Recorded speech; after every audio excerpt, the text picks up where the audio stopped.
On air, online, on your side. You're watching KGUN9 News.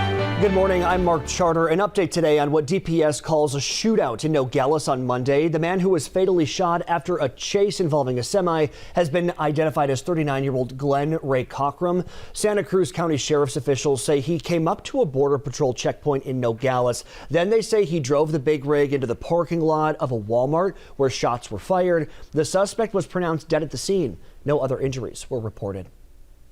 Home prices are high and they will continue to rise in the Tucson market. That's according to a realtor who told us it's a matter of supply and demand. They say there are just as many homes on the market as there have been for several years. The difference now is there are many more buyers. Sellers have more options than they did before. Buyers can leverage the current market by having their pre-purchase affairs in order.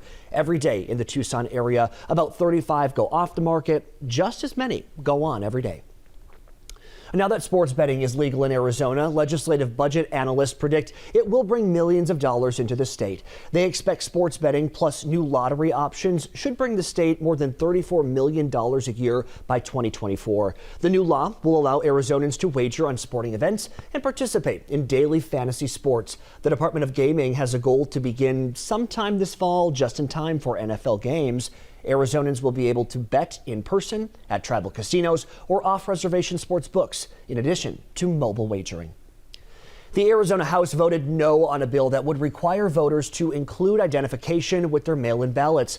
The bill would have required voters to include their birthday, their driver's license, tribal ID, or the last four digits of their social as that identification. GOP members said it could restore confidence in the election system. However, though, Democrats argue it could put voters at risk of identity theft by putting their name, address, ID number, and signature all together on the same form. Well, dry weather continues this week with highs nearing the triple-digit mark by Friday. Winds remain light until increasing this weekend. Above average temps will continue into early next week.